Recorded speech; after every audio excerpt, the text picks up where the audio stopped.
Thank you for joining me for session 7 in the Lifeway study of the Minor Prophets. We're beginning a study in Hosea.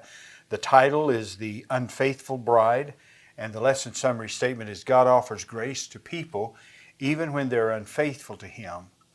I begin the lesson by asking the question that's on the board. What are the characteristics of a good relationship between husband and wife? And I intend to list those characteristics, and we'll probably have some fun with that as well. Well, the covenant relationship between God and Israel should have some of the same qualities, and that's the background, the context of Hosea in terms of him speaking to God's people about their relationship with God. And then I'm simply going to ask the class after that, what do you know about Hosea?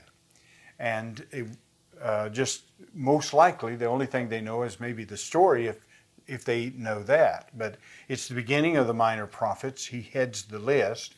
And it's a minor prophet. You can explain those kinds of things and give some details about it. It's nearly all poetry, with the exception of a few places, beginning and end, where it's narrative. And then I like to give an overview as we begin the study of a book.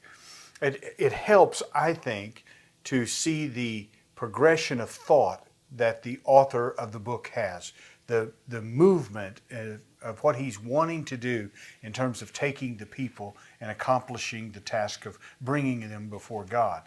I'd recommend to you to view the Bible Project videos on Hosea. It has a good, simple outline that you could use to give to the class, and it gives a good movement of what happens through Hosea, and it would be helpful to you. You might want to read a Bible dictionary. I hope that's a part of the tools that you have in your study, because it's always a valuable piece.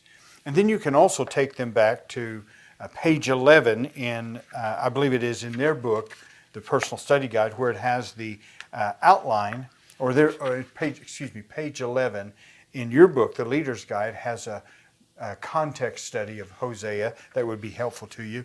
And then there is the outlines that are presented in the book. We looked at Amos and Jonah, and now Hosea. And when we first started our study, we looked at this, and this outline has 6 parts to Hosea. And we have a lesson in 4 of those sections of Hosea.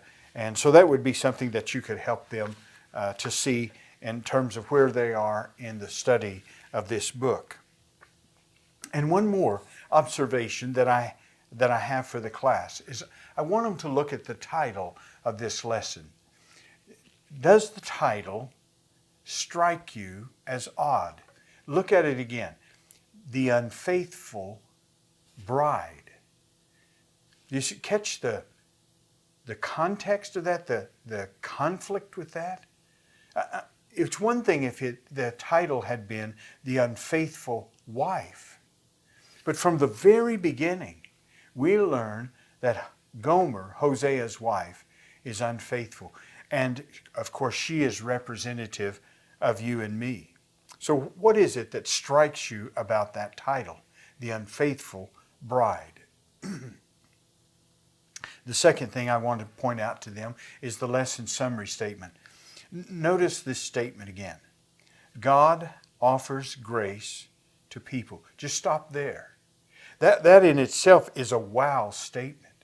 God offers grace to people, undeserving people, sinful people, people who've rebelled against God, people who have no desire for God, people who run from God instead of run to God, people who are like Gomer in that they are people that have other lovers instead of God, and yet God offers grace to people. But the statement goes on to say, even when they're unfaithful to Him. That is just an incredible statement. It's magnifying how absolutely magnificent is God's grace. It's magnifying how unworthy we are of God's grace. We are the unfaithful bride. For us to understand this, God reveals His grace and love through Hosea the prophet, through his marriage. So the first point of our lesson is obedience demonstrated. Hosea chapter 1, verses 2 through 7. And I would have someone read the text, or you could read the text. And then just ask the class, what are some of the observations you have about the text? What are some of the questions that you have about the text as you've studied it before our class? And what are some insights that you gained from your personal study guide? So there's 3 things that I'm tossing out, and I'm going to apply the questions to the class and seek to get them involved. And what are your observations? What are your questions? And what are the insights that you've gained from your own study about this text? And I'm just wanting to just go through this text. Just some things I could point out to you. You'll notice in verse 2, when the Lord first spoke to Hosea, he said this to him, go. So this is a command. This is not a request on God's part. Hosea is commanded, and he is commanded to marry a woman of promiscuity. This word is found 4 times in the original language. It's 3 times here in our language. And Alan Mosley, a Hebrew professor, says that the word has about it the idea of payment. And so he's in a sense saying, marry a hooker. It is shocking language. We live in a day in which we don't like to call people sinners. And we certainly don't like to call people vile sinners.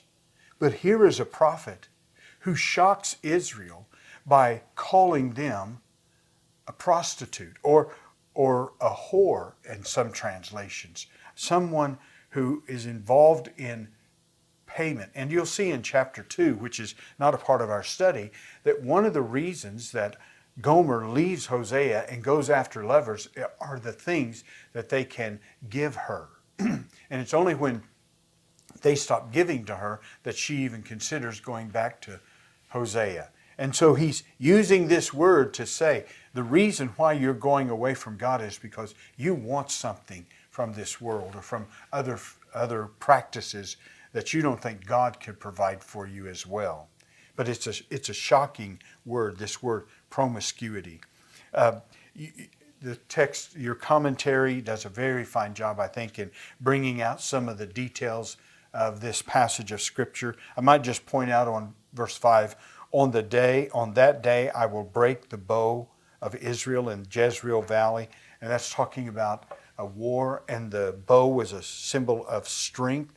And at the strongest point in Israel's history, during the reign of Jeroboam II, God's going to bring this nation down. So you have your observations, you talk about it, and then I'm going to ask a volunteer to read Deuteronomy chapter 11, verse 1. Deuteronomy chapter 11, verse 1, and John 14, verse 15. If you love me, you will keep my commandments. And Deuteronomy 11, verse 1 reflects that as well. So when we're talking about obedience demonstrated in the Scriptures, obedience is nothing more than love being acted out.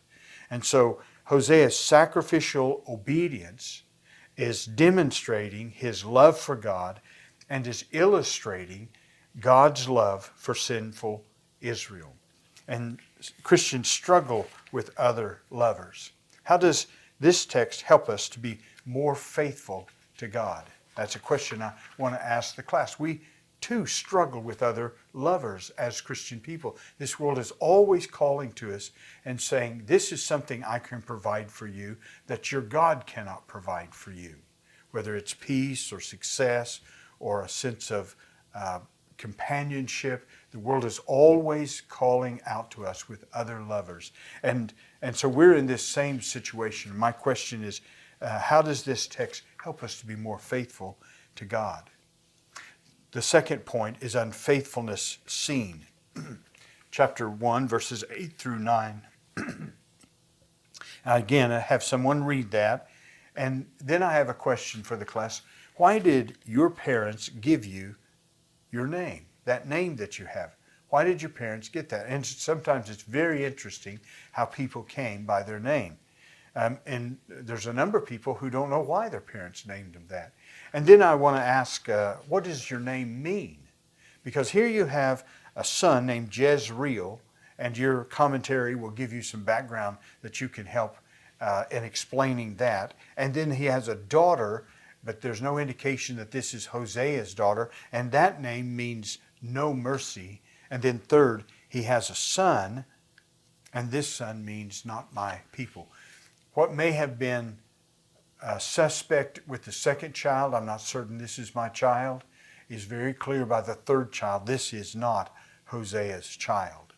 So I'm trying to play off of that name issue and to get some involvement that way. Here's a list of synonyms for unfaithfulness. And I might put these on a piece of paper to put on the board so that they could see. But listen to these words. These are awful words. These are synonyms of unfaithfulness. And this second point is unfaithfulness seen. Disloyal, faithless, false, fickle, inconstant, traitorous, treacherous, untrue. Now that is an ugly list. And what this list reveals is competing loves and an unrepentant heart. Before we see God's amazing grace for people, even the unfaithful, Hosea pictures how awful we have treated our loving God. So he describes the sinner's condition.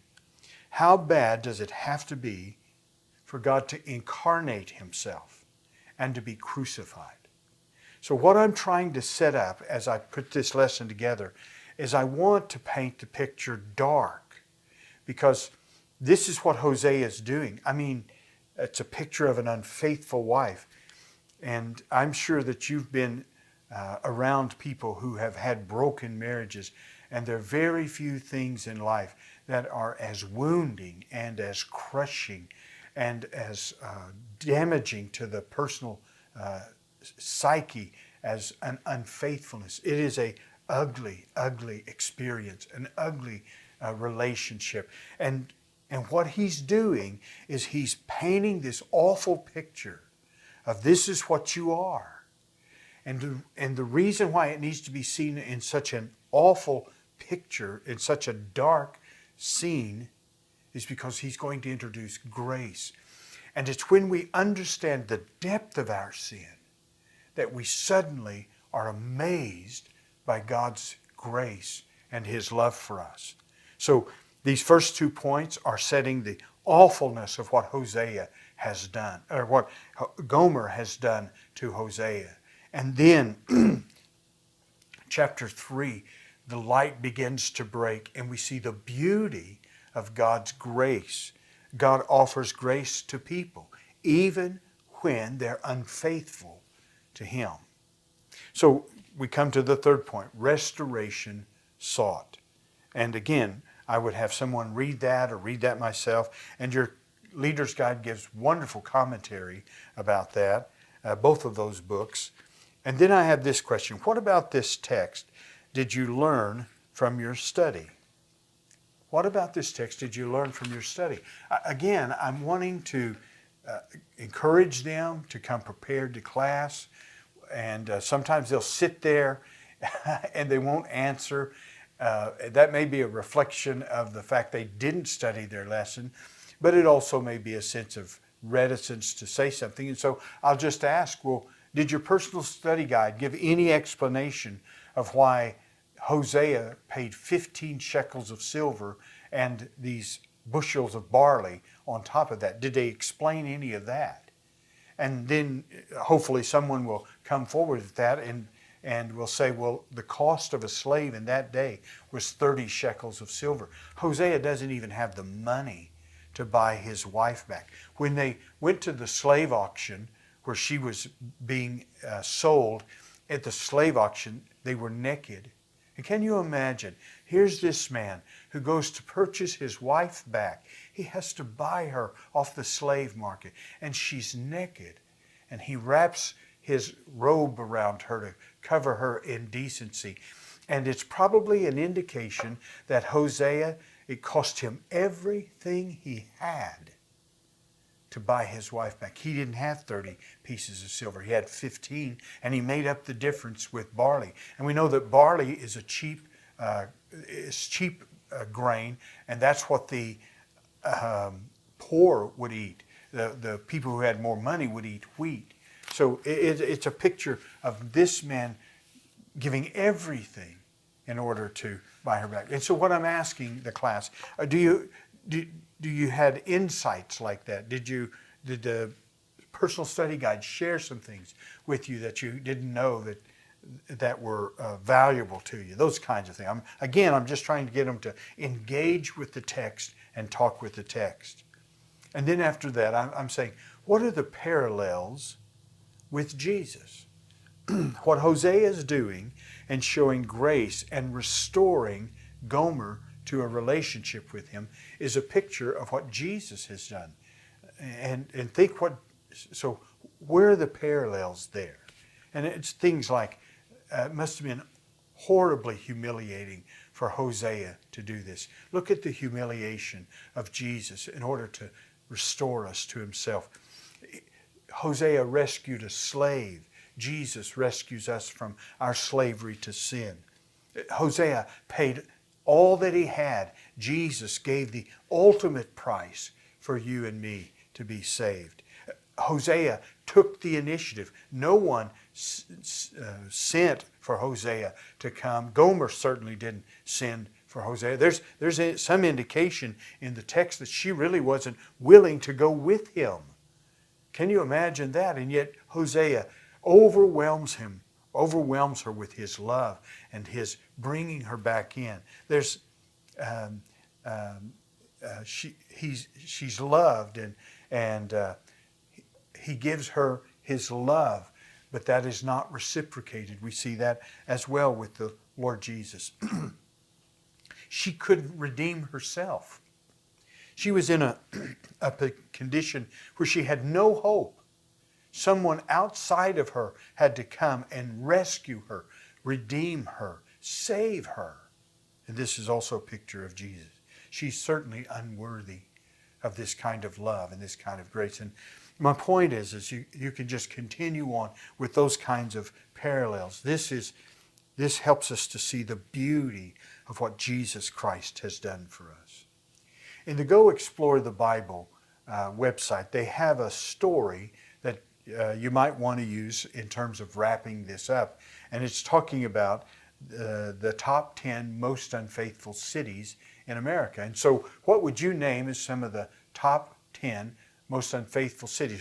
Where cities would you expect those to be? And I think when you read the article, you'll be surprised because it's Dallas, Fort Worth, and Houston. I was more surprised by the city that was the least unfaithful, and that was Pasadena, California, and 2 other communities in California. Now you have to read more of the article to discover maybe what some of the factors are that contribute to that, but it has a way for you to take that and begin to close out the lesson. And then the way that I want to close the lesson, and if you have the means to do this, you might want to do this as well. There's a song called "Come All You Unfaithful." It's a beautiful song. If you can find the lyrics to give to the class, that would even be more powerful. But it's a beautiful song about people in their conditions of brokenness and how Christ goes out and he calls them to himself. And so the way that I want to close the class, after we've had this discussion about the 10 most unfaithful cities, is with that song, "Come All You Unfaithful," and then just call on someone to pray. What a wonderful, wonderful lesson. And can you believe it? You get the privilege of speaking about Christ out of the book of Hosea. God bless your study.